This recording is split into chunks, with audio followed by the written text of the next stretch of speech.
الحمد لله رب العالمين، والصلاة والسلام على سيد الأنبياء والمرسلين. أما بعد، فأعوذ بالله من الشيطان الرجيم. بسم الله الرحمن الرحيم. قال الله تبارك وتعالى: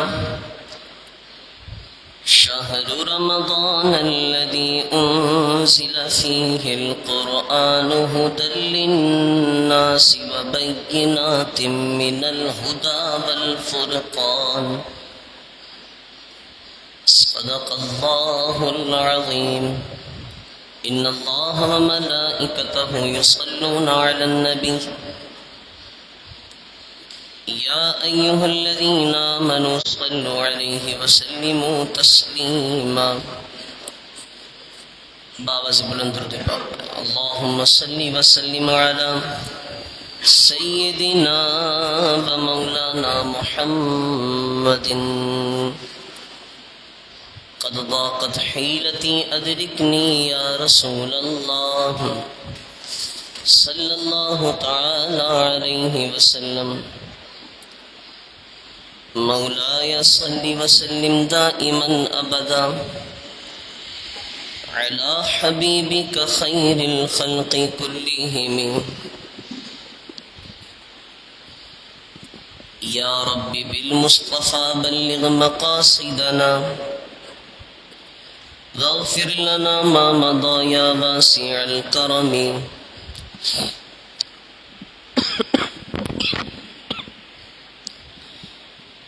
واسع ذنب من بسر ساما مدد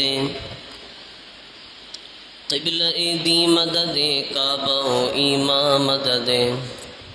واہ کیا مرتبہ اے غوث ہے بالا تیرا، اونچے اونچوں کی سروں سے ہے قدم اعلیٰ تیرا. میرا خواجہ عطائے رسول ہے، وہ بہار چشتے کا پھول ہے، وہ بہار گلشن فاطمہ چمن علی کا نگال ہے. الحمدللہ، اللہ رب العزت کا کروڑ کروڑ احسان، آقا جہاں صلی اللہ تعالی علیہ وآلہ وبارک وسلم کی بارگاہ میں لاکھوں کروڑ درود و سلام کہ جس رب کے فضل سے اور محبوب کریم علیہ السلام کی خصوصی نظر عنایت سے ہمیں آج کا یہ مبارک دن دیکھنا نصیب ہوا. اللہ رب العزت کا احسان ہے کہ ہم ماہ رمضان المبارک کے انتہائی قریب پہنچ چکے ہیں الحمدللہ،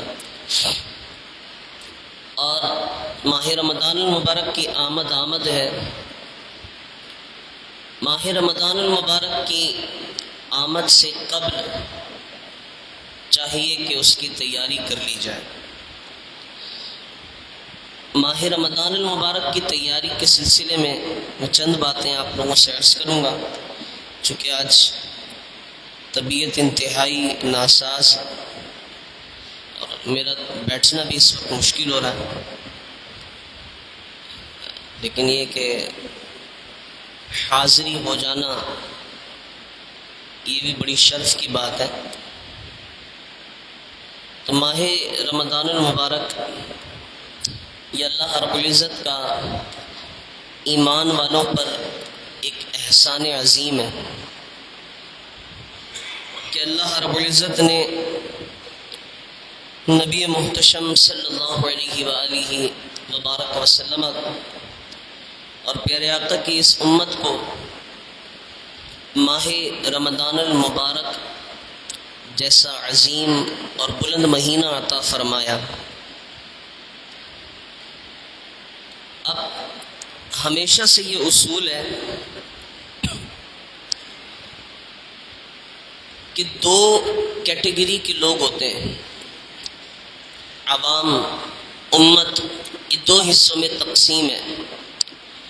ایک وہ لوگ ہیں کہ جو دنیا کی لالچ میں، دنیا کمانے کی لالچ میں، پیسہ اور دنیا کی بڑی نعمتیں، جو دنیاوی نعمتیں اور دنیا کی حد تک رہنے والی ہیں، ان نعمتوں کے حصول کے لیے اپنی زندگی گزار رہے ہیں اور مزید سے مزید کوششوں میں لگے ہوئے ہیں کہ کسی طرح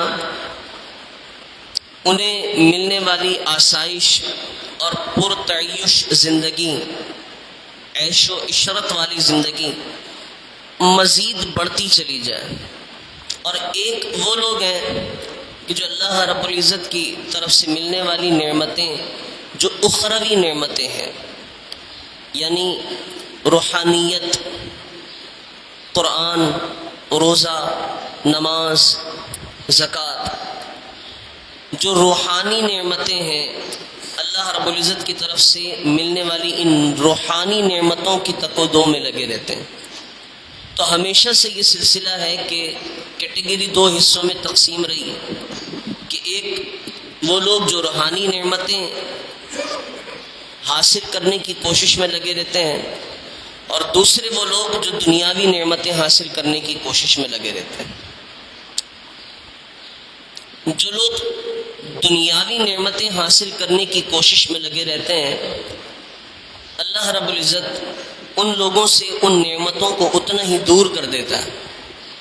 یہ بھی بات ہے کہ جو دنیا کی نعمتیں حاصل کرنے کی کوشش میں لگے رہیں، اللہ رب العزت ان سے اتنی ہی دور، جتنی زیادہ لگن اور کوشش ہوتی ہے، اللہ رب العزت ان نعمتوں کو دور کر دیتا ہے۔ اس کی زندہ مثال ہم سب کے سامنے موجود ہے کہ ہم میں سے ہر شخص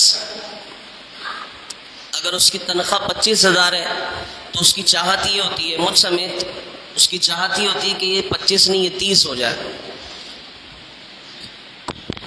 لیکن 30,000 آسانی سے نہیں ہوتی، کوشش میں لگا رہتا ہے لیکن نہیں ہوتی ہے۔ کسی کے پاس موٹر سائیکل ہوتی ہے تو اس کی کوشش یہ ہوتی ہے کہ میرے پاس 4 پہیے آ جائیں، چھوٹی گاڑی آئے، FX آ جائے، مہران آ جائے، لیکن میرے پاس گاڑی آ جائے۔ جس کے پاس چھوٹی گاڑی ہوتی ہے وہ ہمیشہ کوشش میں لگا رہتا ہے کہ میرے پاس تھوڑی سی اور بڑی گاڑی آ جائے، اور تھوڑی بڑی آتی ہے تو وہ کوشش کرتا ہے کہ یار اور تھوڑی سی بڑی آ جائے۔ لیکن ان ساری کیفیتوں میں وہ اتنی پریشانیوں اور مشکلات میں گھر جاتا ہے کہ اس سے صاف ظاہر ہوتا ہے کہ میرے دل میں اگر موٹر سائیکل کی خواہش ہے تو اللہ رب العزت اس موٹر سائیکل کو مجھ سے دور کر رہا ہے، آسانی سے حاصل نہیں ہو رہی، آسانی سے مجھے مل نہیں رہی۔ یہ سب کے سامنے ہے، اور ہر ایک کے ساتھ اس وقت اگر رزق کی تنگی کا سامنا ہمیں ہے تو وہ اسی وجہ سے کہ ہم دنیاوی نعمتوں کے پیچھے لگے رہے۔ اگر ہم دن میں بریانی کھاتے ہیں تو رات میں ہماری کوشش یہ ہوتی ہے کہ ہم ڈائریکٹ دال پر نہ آئیں، رات میں قورمہ مل جائے۔ جب اس قسم کی آسائشوں اور عیاشیوں کی عادت پڑ جاتی ہے تو اللہ رب العزت ہم سے اتنی ہی دور یہ چیزیں کر دیتا ہے۔ پھر ہوتا یہ ہے کہ جو آج کل پاکستان کے حالات ہیں، ہر شخص پریشان، کیونکہ آسائشوں، آرائشوں اور عیاشیوں کی طرف جب گامزن ہوئے تو اللہ رب العزت نے اسے اتنا ہی دور کر دیا۔ ایک قسم یہ ہوتی ہے، اور جو دوسری قسم ہے روحانی نعمتوں والی، اس کے لیے یہ ہے کہ اللہ رب العزت کی طرف سے ملنے والی روحانی نعمتوں کے لیے جو کوشش کرتا ہے تو اللہ رب العزت اس بندے کو اتنا ہی روحانیت کے قریب کر دیتا ہے۔ مثال اگر کسی نے کوشش کی کہ یار آج نماز پڑھوں، پہلے نہیں پڑھتا تھا میں، بس اب اللہ سے توبہ کرتا ہوں اور نماز پڑھنے شروع کروں گا، تو اللہ رب العزت اسے فوراً نماز کی طرف راغب فرما دیتا ہے۔ کسی کے دل میں یہ ارادہ ہوتا ہے کہ یار آج شب برات ہے یا آج شب معراج ہے یا آج محرم الحرام کی 10 تاریخ ہے، 9 تاریخ ہے، تو آج کا روزہ رکھ لیا جائے۔ ایسا شخص کہ جسے 4 بندے بھی اٹھاتے ہوں، اٹھ جاؤ بھائی، اٹھ جاؤ بھائی، اور آسانی سے نہ اٹھتا ہو اور صرف ارادہ کرے کہ یار آج میں نے نفلی روزہ رکھنا ہے، تو اللہ رب العزت اس پہ یہ کرم کرتا ہے کہ وہ سحری میں آرام سے اٹھ جاتا ہے۔ تو یہ چیز ہے جو اللہ رب العزت اس بندے کے قریب کرتا ہے۔ دنیاوی نعمتیں حاصل کرنے کی کوشش کرنے والے سے اللہ رب العزت دنیاوی نعمتوں کو اور دور کر دیتا ہے، اور جو روحانی نعمتیں حاصل کرنے کی کوشش کرتا ہے اللہ رب العزت روحانی نعمتوں کو اس کے اور قریب کر دیتا ہے۔ فرق یہ ہے کہ دنیاوی نعمتیں دنیا کی حد تک ہی محدود ہیں، اور روحانی نعمتیں اللہ رب العزت اخروی معاملات کے لیے بچا کر رکھتا ہے۔ حساب و کتاب، حشر کا میدان، اور پھر جب ان نعمتوں سے ثمرات نصیب ہوتے ہیں تو پھر اللہ رب العزت انعام کے طور پر جنت اور جنت کے باغات اور محلات اور یہ ساری چیزیں عطا فرماتا ہے۔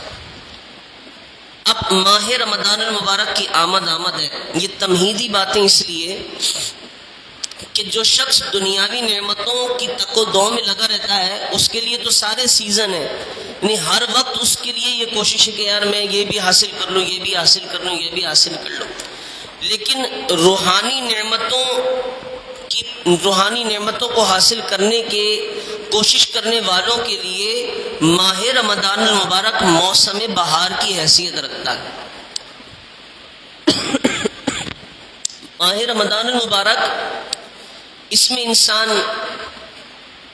جب اپنے دل میں زیادہ کوشش پیدا کرتا ہے، زیادہ طلب پیدا کرتا ہے، تو اللہ رب العزت ایسا نوازتا ہے کہ جب بندہ جس نے سارا سال قرآن کی طرف نظر نہ کی ہو وہ قرآن کی تلاوت کرنے والا ہو جاتا ہے، جس نے سارا سال نماز نہ پڑھی ہو وہ 5 وقت کی نماز پڑھنے والا ہو جاتا ہے، جس نے پورا سال کوئی عبادت کوئی نیکی نہ کی ہو وہ ماہ رمضان المبارک میں جم کر نیکیاں کرنے والا ہو جاتا ہے۔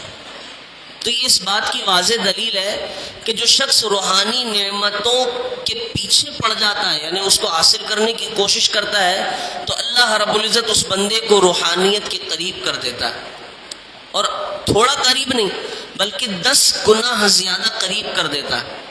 پھر اس کے ثمرات کیا ہوتے ہیں؟ اس سے ملنے والا جو نتیجہ ہے وہ یہ ہوتا ہے کہ ماہ رمضان المبارک میں خرچوں میں اضافہ ہو جاتا ہے۔ یہ سب اس بات کا مشاہدہ کر چکے ہیں کہ جب یہ مبارک مہینہ آتا ہے تو خرچوں میں اضافہ ہو جاتا ہے، لیکن خرچوں میں اضافہ ہونے کے باوجود ہر گھر میں پھل فروٹ بھی آتے ہیں روزانہ، ہر گھر میں مختلف قسم کی نئی غذائیں تیار کی جاتی ہے۔ حالانکہ جو بھیک مانگ رہا ہے وہ بھیک ہی مانگ رہا ہے، اس کے کام میں تبدیلی نہیں آئی۔ جو مینیجر ہے وہ مینیجر ہی ہے، اس کے کام میں تبدیلی نہیں آئی۔ جو باس ہے وہ باس ہی ہے، اس کے کام میں تبدیلی نہیں آئی۔ جو مسجد کا امام ہے وہ امام ہے، لیکن یہ سارے اخراجات بڑھ جاتے ہیں پھر بھی انسان خوشی سے اپنی زندگی گزار رہا ہوتا ہے۔ جن لوگوں کو بونس ملتا ہے وہ بھی رمضان کے آخر میں یا رمضان آدھا گزرنے کے بعد ہی ملتا ہے، لیکن خرچے سارے ہوتے ہیں۔ تو یہ کس چیز سے ہوتا ہے؟ یہ ان چیزوں سے ہوتا ہے کہ ماہ رمضان المبارک کا چاند نظر آتے ہی مسلمان جن کاموں میں پڑ جاتے ہیں۔ وہ کام کیا ہے؟ آپ خود ہی دیکھتے ہیں، ہر سال چاند نظر آتا ہے۔ ابھی جس نماز میں 3 صفیں تھیں اور عشاء کی نماز چاند نظر آنے کے بعد وہ 3 سے بڑھ کر 6، 7، 8 ہو جاتی ہیں، اور پھر عشاء کے بعد جب پہلی فجر ہوتی ہے ماہ رمضان کی تو آپ نے دیکھا ہوگا کہ جس انداز میں جمعۃ المبارک میں رش ہوتا ہے اس انداز میں مسجد بھری ہوئی نظر آتی ہے۔ جب بندہ ان کاموں کی طرف لگ جاتا ہے روحانی نعمتیں حاصل کرنے کا ارادہ کر لیتا ہے تو اللہ رب العزت دنیاوی نعمتیں اس کے قدموں میں ڈال دیتا ہے. یہ سب کا مشاہدہ ہے. ہر ایک اپنی سر کی آنکھوں سے دیکھ چکا ہے کہ جب رمضان آتا ہے تو اتنی برکتیں، ماہ رمضان کی اپنی الگ برکتیں ہیں، لیکن جب ماہ رمضان آتا ہے تو جو کام اس مہینے میں لوگ کرتے ہیں، تلاوت قرآن، نماز، روزہ، بعض اوقات لوگ چاشت اور اشراق کی نماز پر بھی توجہ دیتے ہیں، بعض اوقات لوگ سحری کے لیے اٹھتے ہیں تو کہتے ہیں کہ چلو 2-4 رکعت تہجد کی بھی ادا کر لی جائے. جب انسان ان سارے کاموں کی طرف لگ جاتا ہے تو پھر اللہ رب العزت رزق کے دروازے کھول دیتا ہے، رزق کے دروازے کھول دیے جاتے ہیں. اور پھر یہ ایک ایسا مہینہ آتا ہے کہ جس میں اللہ رب العزت کی طرف سے ماہ رمضان میں ہم نے کیا کوشش کی؟ ہم نے اللہ کو راضی کرنے کی کوشش کی. ایسا ہی ہے نا، ہم نے اللہ کو راضی کرنے کی کوشش کی ہے. ہم نے اللہ رب العزت کی بارگاہ میں سجدے کیے ہیں، ہم نے اللہ رب العزت کی بارگاہ میں قرآن پڑھا، نمازیں پڑھی، زکوٰۃ دی. تو اب چاہیے تو یہ تھا کہ ہم رات کو سو جاتے اور اللہ رب العزت ہمیں بشارت یہ عطا فرماتا کہ تم جنتی ہو گئے. بے شک ان سارے معمولات کا انعام، اجر اللہ رب العزت کے یہاں بہت ہی پیارا ہے، لیکن ان سب کا انعام دنیا میں ہمیں کیا ملتا ہے؟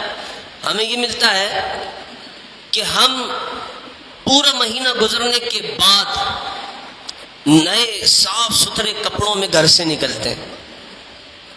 جبکہ یہ نئے کپڑے پہننا، صاف ستھرے کپڑے پہننا یہ روحانیت تو نہیں ہے، یہ تو دنیا کی نعمت ہے نا کہ دنیا والوں کے سامنے اچھا نظر آئے، کوئی دیکھے تو بولے ہاں جی حاجی صاحب، ہاں جی چودھری صاحب، آج تو آپ نے بڑے کمال کے کپڑے پہنے.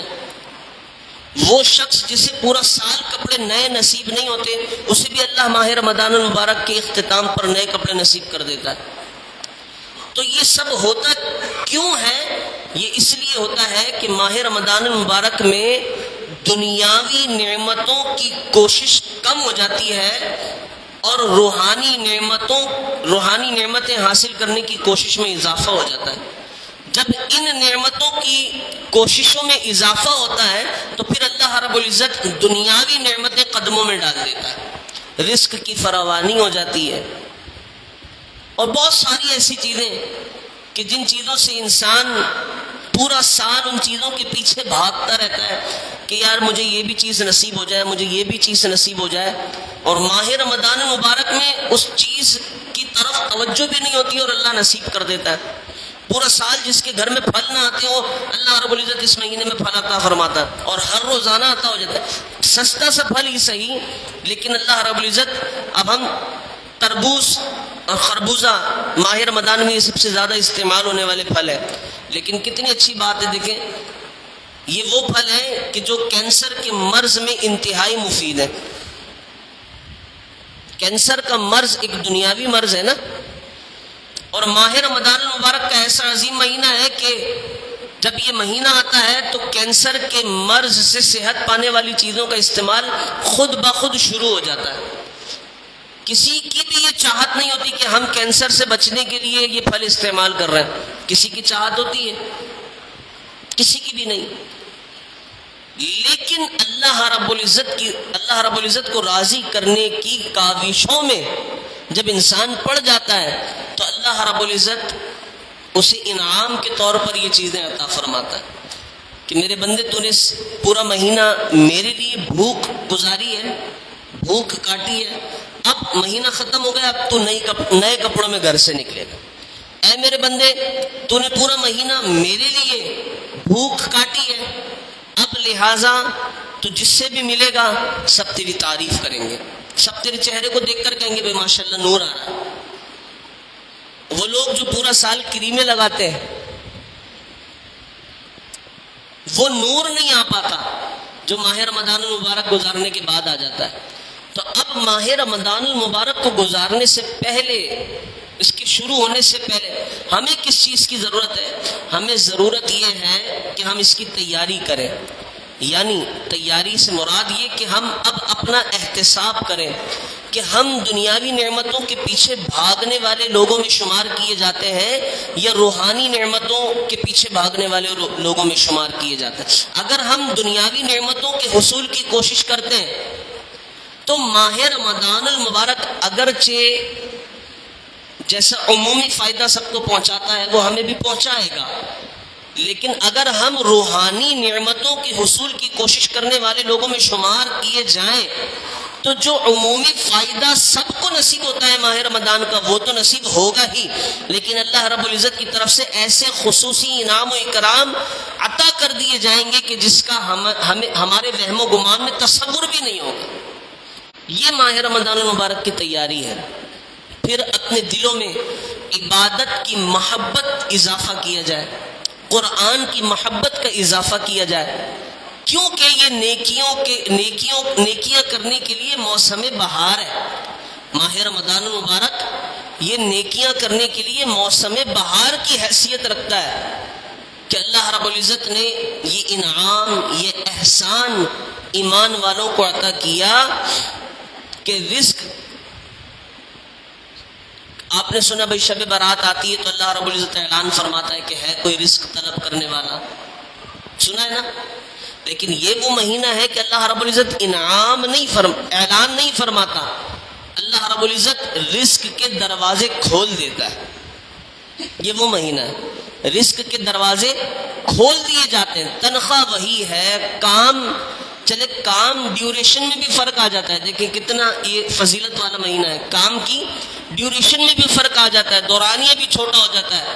کوئی 6 بجے تک ڈیوٹی کرنے والا ہے تو وہ 4 بجے گھر پہ آتا ہے، 3 بجے گھر پہ آتا ہے، لیکن پھر بھی رزق میں اتنی فراوانی ہوتی ہے تو پھر ہمیں توجہ اس ماہ مبارک سے پہلے توجہ دینے کی ضرورت ہے کہ ہم کس طرف گامزن ہیں، ہمارا رخ کس طرف ہے، روحانی نعمتوں کا حصول ہی ہماری زندگی ہے یا دنیاوی نعمتوں کا حصول ہماری زندگی ہے۔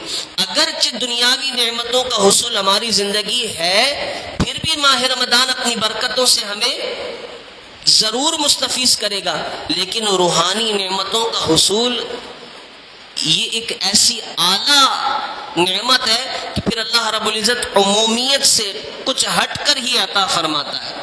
تو ہمیں کوشش یہ کرنی چاہیے کہ ماہ رمضان سے پہلے اپنا احتساب شروع کر دیں، اپنے آپ میں جھانکنا شروع کر دیں، اپنے آپ کو دیکھنا شروع کر دیں کہ یار میں کس طرف جا رہا ہوں، میری کوشش کیا ہے۔ جب آپ اپنے آپ کو دیکھیں گے تو پھر اللہ نے فرمایا قد افلح من زکاہا، کہ جو اپنے آپ میں جھانکنے کی کوشش کرتا ہے اللہ رب العزت اسے کامیابی عطا فرماتا ہے۔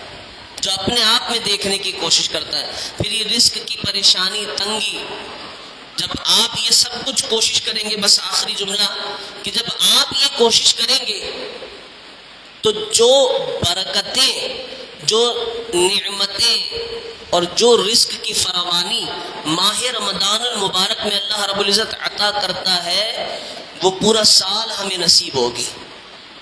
وجہ ہے نا، ماہ رمضان المبارک کی اپنی برکت ہے وہ ٹھیک ہے، لیکن اس ماہ میں جو نیکیوں کے کام امت کرنے لگ جاتی ہے، آپ سے سوال ہے، آپ اپنے آپ سے کریں، کیا ہم پورا سال نیکیوں کے یہ کام کرتے ہیں؟